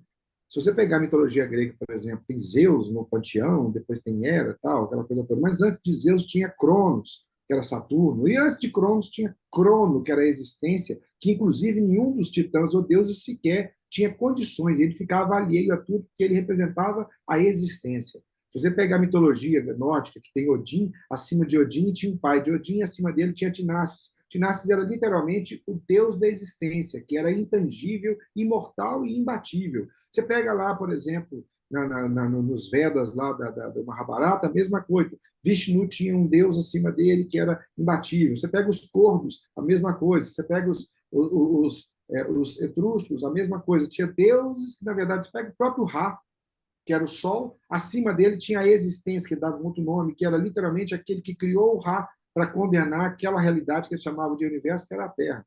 Então, o que eu vejo é que a própria mitologia grega ela começou a partir, por exemplo, dos otomanos. O próprio deus Hermes era um deus de outras mitologias. Você pega várias mitologias, tem o deus Caronte, que é o barqueiro, não é só na mitologia romana e grega, tem outros que tem também.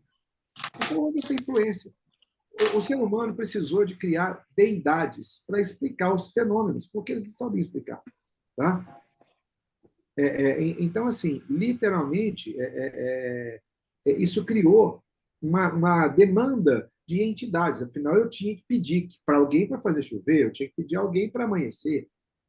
Essa criação de deidades e essa antropomorfização dos deuses era a necessidade do homem entender que existia uma afinidade, aquele Deus é próximo a mim.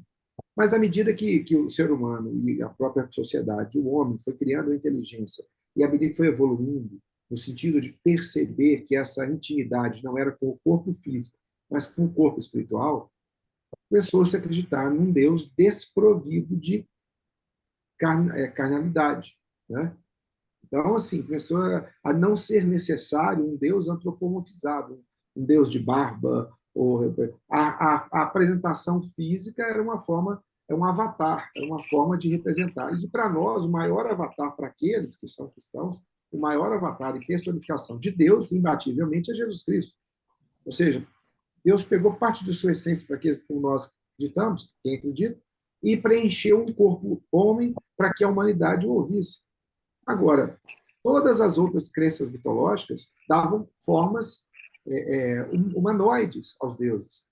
No entanto, existem aqueles que não são humanoides. Você pega vários dos deuses, próprios deus da mitologia grega, tem uns que não são semideuses ou deuses e não são de forma humana. Você vê lá, por exemplo. Né? Então, isso aí depende muito da formação cultural, mas há um comum lugar de esperar que os fenômenos físicos. No entanto, hoje, o que eu não quis aqui propor criação de nenhum tipo de religião, nem nada assim, apenas alego o seguinte: tudo que existe no universo, para mim, para esse que vos fala, seja da mais ínfima reação, desde a primeira oxidação de um ferro até a explosão de uma estrela, está matematicamente planejado num projeto maior de alguém que é maior que todo este universo, que é, para mim, o arquiteto e o engenheiro maior de toda a existência. Né? Mas eu enxergo dessa forma. Espero que não sei se eu consegui responder. Então. Não, é só para ver a sua visão. A minha visão é bem parecida. Obrigado, meu irmão. Parabéns aí. E boa noite a todos. Eu pergunto ao nosso irmão dentro da Líbia, ele comentou que já está saindo da reunião. Gostaria de fazer uso da palavra antes de se retirar da sala? Boa noite, meus senhores. Parabéns, Erivelto. Meu respeito ao presidente da confraria e Boa noite, ao meu querido. querido irmão Altônio, que fiquei sabendo muito feliz hoje que nós vamos nos encontrar em abril, pessoalmente, para te dar um abraço. Isso, para mim, é muito reconfortante. Erivelto, eu, eu, eu entendo que eu sempre fiz da física, né, um grande exemplo. Até certa feita, numa palestra, eu disse que a vida é como na física. Porque na física, quando você bate num objeto, ele te devolve com a mesma força em direção contrária àquela energia. Isso é básico, né? Eu não tenho o conhecimento que você tem, óbvio, nessa área. Assim é a vida. Eu acho que hoje você, dando essa aula, deu também um reforço daquilo que eu penso. Tudo está matematicamente calculado, né? Tudo está muito bem colocado. A vida é assim também, nós temos que, como maçons, também observar isso. Tudo que nós fazemos, ela devolve na mesma intensidade no sentido contrário. Quando eu falei isso nessa palestra, eu talvez não tivesse os elementos que eu ouvi de você hoje, sobre toda essa teoria, comprovação, não é minha área. Mas isso que eu quero dizer reforça aquilo que nós pensamos, porque, Elivelto, a fé é algo muito pessoal. Os irmãos cristãos, evangélicos, por exemplo, têm uma visão. Nós, católicos, praticantes, temos outra. E assim qualquer religião, né? Mas o importante é que você conseguiu equilibrar algo muito difícil hoje, que é trabalhar com uma realidade sem discutir a fé. Eu espero que você sempre continue nessa linha, porque o seu conhecimento é muito amplo, mas nós temos que pegar o seu exemplo de colocação sobre isso e trabalhar, porque não é fácil. Eu sempre digo que a salvação é algo pessoal, né? Então não adianta você seguir receita. Não existe receita de bolo no universo. A receita já está pronta, só que nós não sabemos e não vamos manipular a massa, com certeza. Meus parabéns, eu peço desculpas pela ausência e muito obrigado pela oportunidade, querido irmãos autônomos, meus respeitos ao presidente da confraria, nosso querido irmão Valdemar. Eu que agradeço, meu irmão, pelas palavras. Obrigado, foi um incentivo imenso. Eu aprendi com uma senhorinha de 1,5 m, de terceira série primária, a seguinte frase: meu filho, se 12 pessoas derem as mãos ao redor de um pé de manga, todos verão o mesmo pé de manga, mas cada um verá um pé de manga diferente. Eu passei a lidar dessa forma.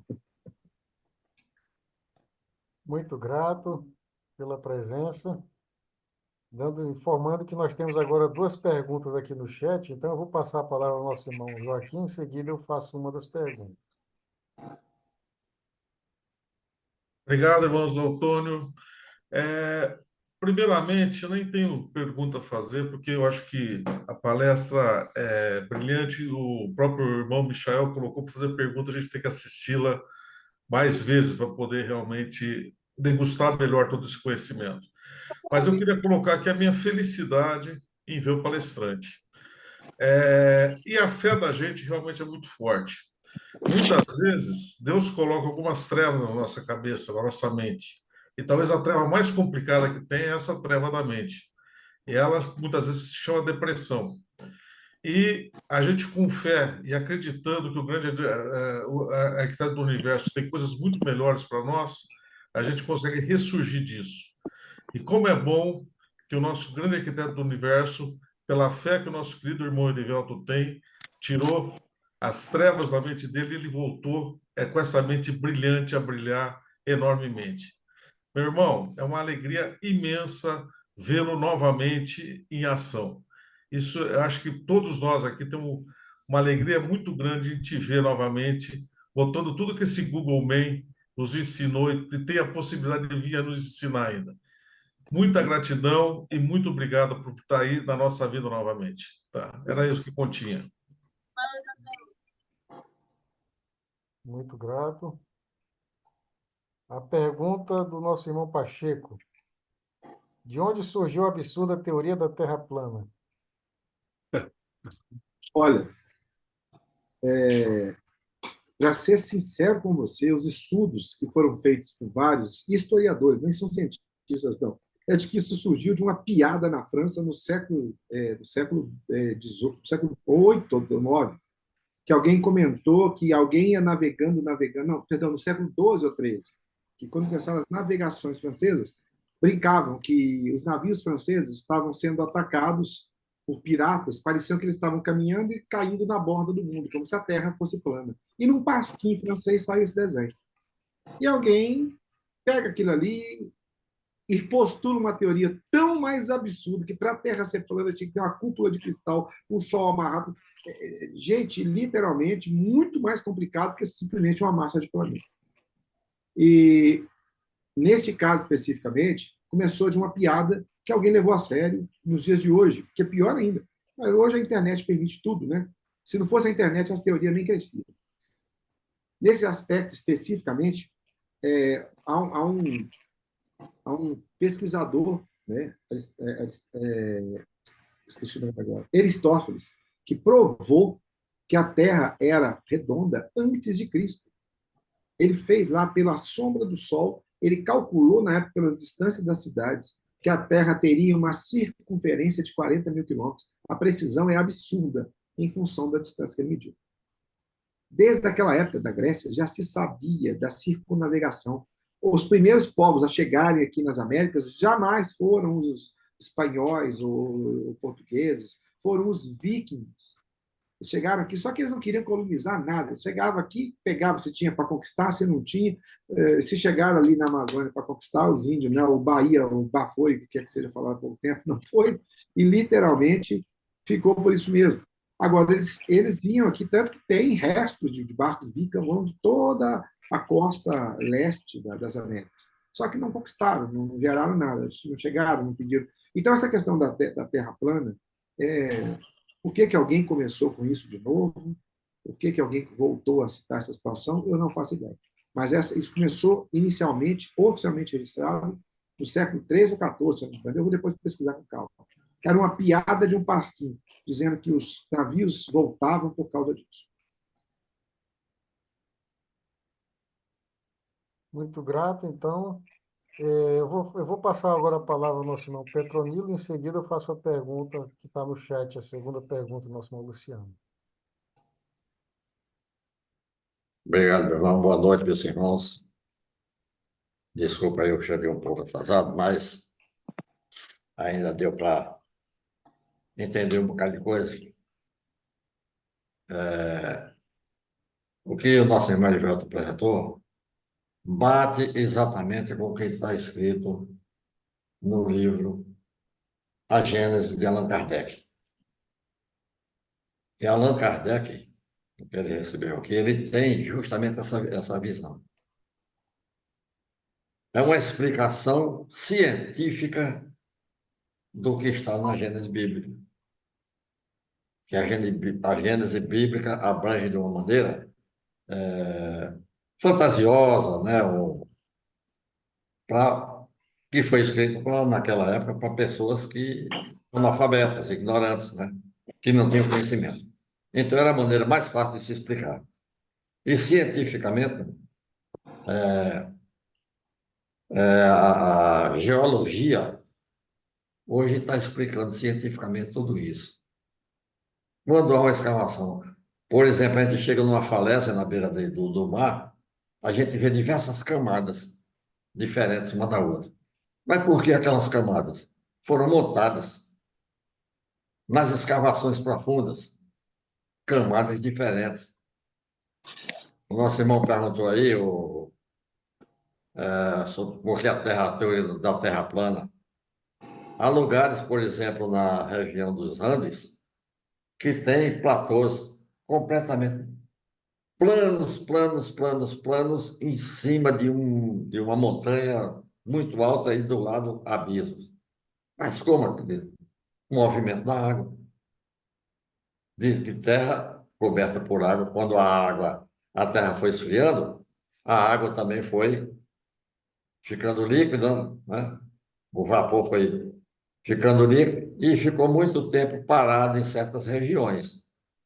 Então, por isso que a Terra ficou muito lugar plano. Então, a ciência explica muito bem isso, que não contradiz o que fala na Bíblia. Não há contradição, há apenas a maneira de se mostrar, de se explicar. Então, as teorias de antigamente podem ser muito bem explicadas hoje através da ciência, do estudo. Não dizer, não, porque foi assim, existe a controvérsia entre criacionismo como é que a gente chama o outro? Evolucionismo, né? Mas não é como a gente tem que brigar por isso. Não. É uma explicando a outra.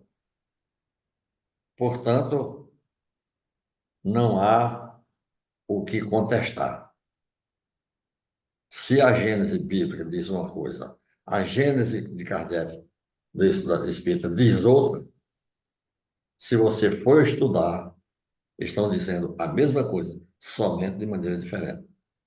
É como a Elivelto falou, que a baixinha de 1,5 m, a sabedoria em pessoa, né? Diz isso. Se 10 pessoas, 12 pessoas tiverem abraçado a uma mangueira, todo mundo está vendo a mangueira, mas por lados diferentes. Né? Como tem aquela teoria do elefante, né? Que pegaram 6 cegos e mandaram eles examinar o elefante. Aí um pegou na tromba e disse, é uma cobra. Outro pegou na perna, isso é uma coluna. Outro pegou no rabo, isso é um cabo de guerra. Outro pegou na barriga, isso é um tanque. Então, cada um viu uma coisa diferente, mas era um elefante. A maneira de explicar. Então, isso é a maneira para a gente entender como foi criado tudo isso. Pela mão de Deus, explicado cientificamente. Parabéns, Everton. Muito bem explicado. Foi muito bom. Obrigado, meus irmãos. Agradeço, meu irmão. A pergunta do Luciano Galina. Quais conhecimentos o telescópio James Webb pode nos trazer? Bom, é muito difícil você falar quais conhecimentos podem trazer, porque quando o homem inventou a primeira vez o microscópio, ele sabia que ele veria um mundo que ele não veria a olho nu. Mas o que ele veria ainda não estava, porque justamente por ser o desconhecido, a gente vai ver depois. O Hubble, quando consertou sua lente, mostrou uma série de situações, planetas, permitiu analisar. O James Webb, ele analisa mais em frequências que não é visível. Então, permite analisar frequências que as estrelas emitem mais, como infravermelho, às vezes bandas de radiação mais larga. Isso dá uma interpretação maior sobre até mesmo planetas. Às vezes, alguns planetas não são visíveis, mas eles podem, por exemplo, emitir radiação infravermelha diferente da sua estrela, ou captar. Então, permite uma análise. Agora, essas informações que o James Webb vão fornecer, elas são peças de um quebra-cabeça. A parte mais importante é a decodificação e interpretação. Então, de novo, cai na situação do conhecimento humano. Por que eu falo conhecimento e não sabedoria? Porque para ser sábio, eu não preciso de conhecer o que está lá fora, eu tenho que conhecer o que está aqui dentro. Agora, para ser inteligente, eu tenho que saber trabalhar com as informações que vêm de fora. Então, é como disse, né, o Alípio, né, existe uma dinâmica na natureza, um toma lá da cá.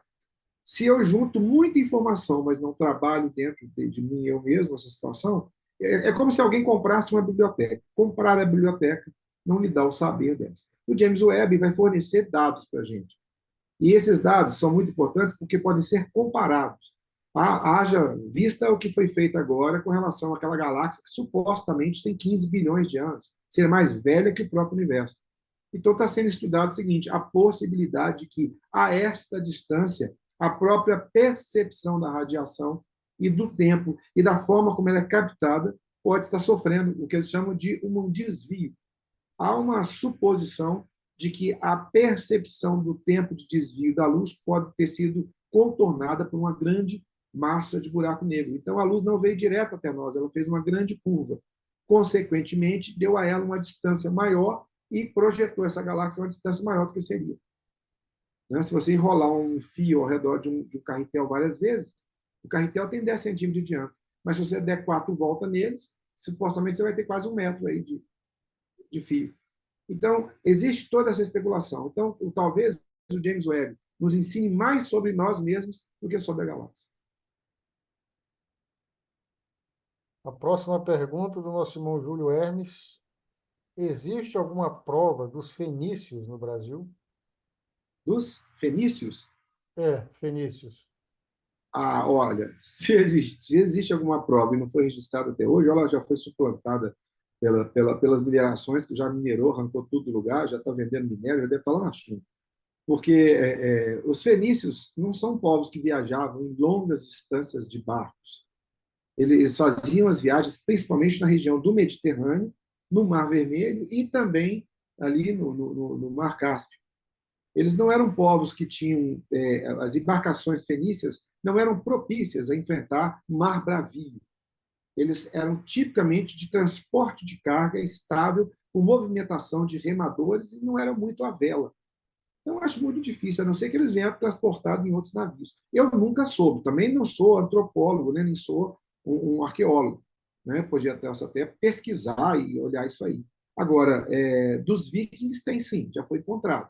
Só que como ferramenta solta, pela precisão da datação de carbono anterior à colonização aqui.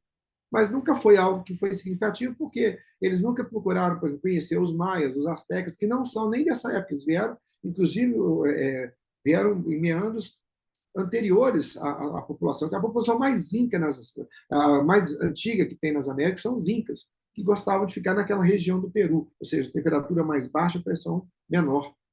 Então, os maias e os astecas é que tiveram um confronto mais com os povos europeus que vieram aqui. Os vikings, a questão deles não tinha colonização. Então, eu não sou específico da área, posso até pesquisar, mas fenícios eu nunca soube. Só a título de curiosidade, eu coloquei aqui no chat esse artigo aqui que eu estou apresentando aqui. Isso aqui foi escrito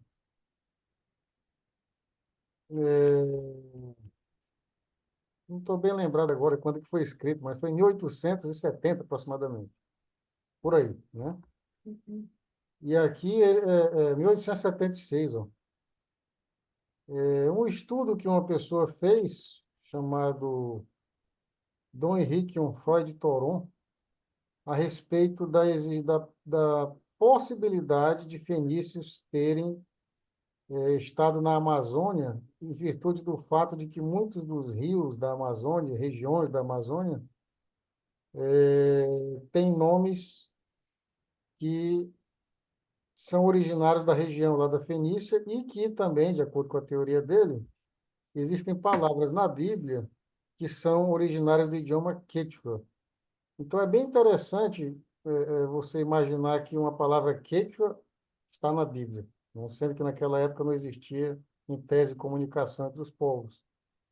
Então, é um artigo interessante. Eu coloquei, com curiosidade, eu coloquei no chat os irmãos interessados, para dar uma olhada nessa teoria.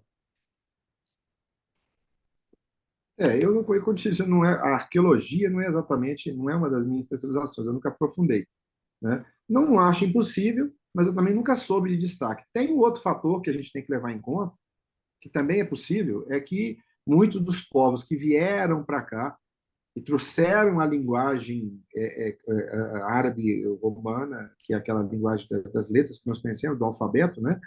Eles basearam muito no alfabeto grego, depois que o latim foi adaptando, né? Eles conheciam esses povos e tinham já essa crença de que Salomão tinha minas de ouro pelo mundo todo. E o fato que eles vieram aqui pode ter trazido em homenagem, assim como alguém colocou, por exemplo, os Estados Unidos colocou o nome da nave que foi na Lua de Apolo, e não de Luther King ou de Kennedy, colocou o nome de Apolo, porque era o deus Sol. Então, essas referências cruzadas de civilizações podem acontecer, né? Mas eu não estou nem afirmando, porque, como eu disse, a antropologia e a arqueologia não são a minha área de afim. Eu posso. O que eu tenho me ajuda, o conhecimento que eu tenho de química, física e matemática me permite, ao ler um artigo, questionar, deduzir, interpretar como ele foi elaborado e até acreditar, abraçar ou não. Mas a formação para isso não é a minha. Então, eu teria que me especializar em algo assim para entender melhor. E especializar em arqueologia não é fácil, não, ainda mais no Brasil. A gente não tem verbo. Aqui no Brasil, quando você forma em arqueologia para dar aula de história. Nos Estados Unidos, tem um país mais culto, um arqueólogo, por exemplo, vai trabalhar no museu lá do Smithsoniano, com verbo e tudo mais, vai virar o Harrison Ford lá esqueci o nome do personagem dele. Mas é isso. Valeu. Nosso irmão Valdemar, presidente da confraria. Eu queria fazer uma pergunta para o Erivelto. Primeiro, eu quero dizer para você que não é surpresa para mim, conhecendo você um pouco, o que você nos trouxe hoje, né? Eu conheço você já há bastante tempo, tenho conversado com você, tenho aprendido muita coisa com você, inclusive sobre Deus, né? E você é uma pessoa que já tem mais de 50 anos, eu creio, e você já passou por muitas situações altas e baixas, né? Você falou da fé. Você acha que uma pessoa, vou dar um exemplo assim, uma pessoa que nunca teve um problema na vida, ela nunca passou por uma situação difícil, ela sempre teve a vida normal ali, sabe? Nunca teve um problema sério. Essa pessoa diz assim: eu tenho fé, porque eu vi, você falou da fé, mas outras pessoas falaram da fé. Então, uma pessoa que nunca teve nenhum problema na vida e ela pode dizer assim: eu tenho fé. Eu pergunto para você, ela tem fé ou a fé é diferente disso? Olha, bom, como o irmão já falou, o próprio Pedro falou, fé é uma coisa muito pessoal. Eu acho que pode sim, mas eu vou tentar explicar como é que eu julgo isso. Imagina um rapaz, filho de um pai atleta, de uma mãe atleta, que o avô era atleta, a avó era atleta, ele tem uma predisposição genética para ele ser atleta, mas ele nunca fez nada, ele ficou em casa, fica à toa. Ele tem dentro de si o potencial, mas ele nunca pôs aquela capacidade atlética. Se amanhã ele resolver fazer isso, ele vai se desenvolver, porque tem uma predisposição. Eu acho que fé não é uma coisa que eu crio, eu acho que fé é uma coisa que Deus me dá. Então eu tenho. Mas às vezes é preciso martelar, é preciso. Eu acho que o corpo tem que. Acho que se fosse para a gente ter fé instantâneo, sem precisar de nada, a gente não precisava nem de ter fé, era certeza. No sentido de que era um fato. Se você não passar por certas dificuldades, você não exercita. Eu acho que a fé ela é uma mistura da parte espiritual com o próprio caráter da gente. que enquanto você está ligado a Deus pela parte espiritual, eu falo aqui, meus irmãos, o que eu acredito. Acredito em Deus, então é minha visão. Que Deus está com a gente o tempo todo. Essa ligação com Deus, ela já mantém. Ele que vai nutrindo a fé da gente. Mas à medida que eu vou passando pelas agruras, e ao invés de eu me descambar ou desesperar, eu busco na fé, eu vou estar preenchendo essas ranhuras, essas rachaduras que tem na minha estrutura com a fé e reforçando o meu caráter humano. Porque o conhecimento, meu irmão, não depende de fé. Depende de fato, estudo e tal, aquela coisa. Agora, a fé, ela não precisa de fato. Ela existe pela crença em algo que vai acontecer. Você não tem fé por algo que aconteceu. Você tem fé porque você acha que algo melhor vai acontecer. Então, eu acredito que o melhor reforço da fé, infelizmente, pelo menos que eu leio a Bíblia, né, eu vejo Jó lá como exemplo, Gideão e outros mais. Acho que a fé ela é como se fosse um algo espiritual que vem preencher a gente. E enquanto eu estou aqui, meu corpo é minha casca, meu molde. Então eu tenho que passar no mundo físico algumas coisas para que meu coração busque, não na ciência, mas a ciência me dá a resposta técnica, mas minha alma e meu coração vão buscar na fé o alimento deles. Eu acredito nisso. Obrigado. Muito obrigado. Nós concluímos as perguntas. Presidente, eu entendo que a gente pode fazer a conclusão dessa parte oficial da palestra para entrar no copo d'água depois, né? Podemos. O nosso irmão Aparício está alerta aí? Irmão Aparício, de sinal. Alerta. Você pode fazer a nossa oração final de encerramento? Podemos. A oração de encerramento. Senhor Deus, obrigado por cuidar de nós a cada minuto da nossa vida, por estar conosco em toda e qualquer situação, por sua fidelidade em todo o tempo. E como é bom, meu Deus, poder falar. Até aqui nos ajudou, Senhor. Eu te agradeço.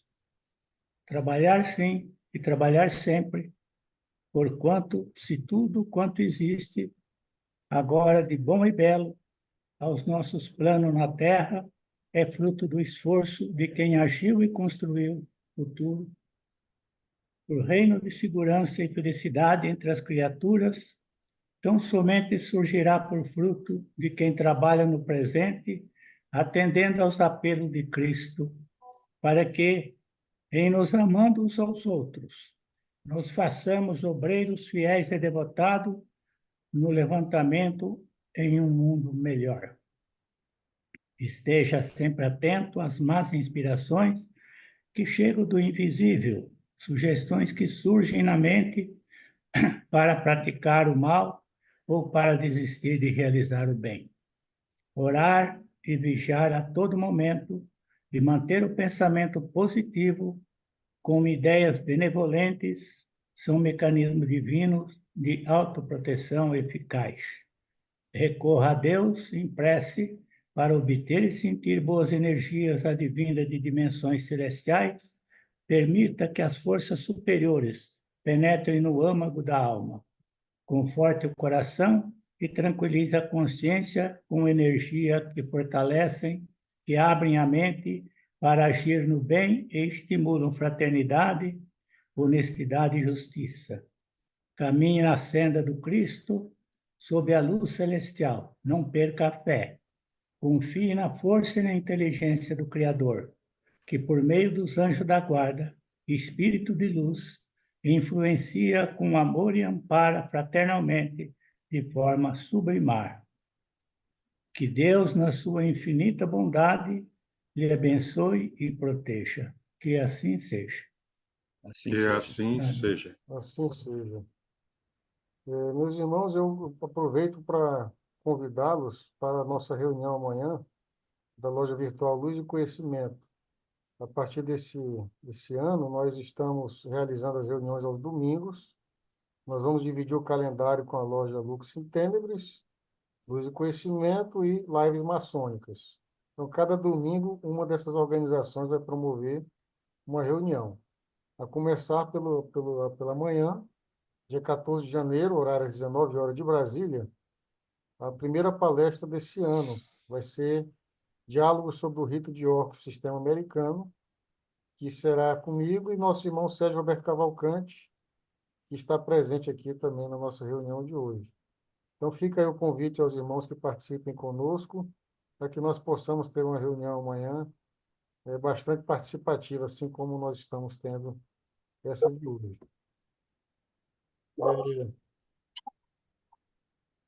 Eu gostaria de falar alguma palavra, irmão Sérgio? Estão me ouvindo? Estamos. Ok, eu estou engateando aqui no. Parabenizar o nosso palestrante, belíssima palestra, mais uma lição aprendida hoje. E convidar os demais irmãos, se possível, amanhã, estar conosco, né? Para esse diálogo, como bem diz o nosso irmão Isaltônio, e ver se a gente consegue transmitir mais alguns conhecimentos sobre o belíssimo rito de ordem. Parabéns mais uma vez aos diretores da loja virtual. Muito grato. Irmão presidente, gostaria então que você concluísse nosso trabalho, declarando encerrada a nossa gravação. Pode ligar seu áudio. Quero agradecer ao meu querido irmão Isaltônio por sempre estar disposto a nos ajudar aqui quando precisamos, e ao Zé, que cuida da parte burocrática da Confraria Quanto. Um beijo no coração, Zé. Obrigado, gratidão, gratidão, gratidão. A todos os queridos irmãos que trabalham nos bastidores, que trabalharam nos bastidores para montar essa palestra. Agradecer ao grande arquiteto do universo por ter podido nos dar essa oportunidade, e aos sábados estarmos aqui nesse vácuo, né, que surgiu aí com a mudança para domingo. A gente vai aproveitar para a gente trazer essas palestras para o sábado, e agradecer todos os irmãos da Confraria Quanto, todos aqueles irmãos que estão ali todos os dias, aqueles que estão de vez em quando, aqueles que vão uma vez por ano. Agradecer assim do fundo do coração, que são vocês que mantêm essa confraria já há quase 4 anos. Quero dizer que ao grande Erivelto, meu querido irmão Erivelto, nosso esse homem que é um extraterrestre para muita gente, inclusive para mim, um extraterrestre. Deus ilumine você, Erivelto, que você consiga tudo o que seu coração deseja, consiga tudo, Erivelto, que o grande arquiteto do universo tem guardado para você. Tenho certeza que o grande arquiteto do universo, ele tem guardado muitas coisas lindas para você, né? E eu tenho certeza que você vai recebê-las, todas essas coisas. Eu tenho orado por ti, nós da Confraria Quanto, e todos, eu penso que toda pessoa que te conhece, né, toda pessoa que já te viu alguma vez, tem orado por ti, porque você é muito precioso para toda a maçonaria brasileira, e eu creio que para toda a maçonaria mundial. Não é todo dia que a gente encontra uma pessoa tão especial como você. Eu me sinto muito, eu não digo orgulhoso, mas me sinto muito alegre, feliz em ter conhecido você, de ter me aproximado de ti. Que você receba do grande arquiteto do universo tudo aquilo que, como eu disse, que ele tem guardado para você, tá bom, meu irmão? Agradeço a todos vocês que estiveram aqui essa noite, e aqueles irmãos que quiserem participar da Confraria Quanto, nos visitar. Eu quero pedir ao Zé que coloque o link da Confraria Quanto aí no chat, para aqueles irmãos que quiserem nos conhecer de perto. A gente se reúne todos os dias, de domingo a domingo, de 10 à meia-noite, todos os dias, durante 4 anos. Nós temos um irmão aí que, desses 4 anos que vamos fazer, ele faltou uma vez só, é o Marco Teotônio, Zé Marco Teotônio. Ele faltou uma vez durante 4 anos, e é de 10 à meia-noite. Então, Zé, por favor, coloque aqueles irmãos que queiram nos visitar, tá? Que o link é esse, permanente, esse link é diário, é 24 horas.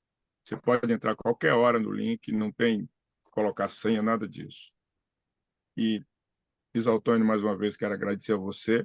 Estou esperando você aqui nos Estados Unidos para a gente, eu e a galera da Brasília Lodge, o venerável da Brasília Lodge, eu creio que a gente vai fazer uma recepção para você, porque não é todo dia que a gente recebe Tupã e Isaltônio aqui em Nova York. Tá bom, meu irmão? Beijo no coração e nos vemos. Obrigado a todos.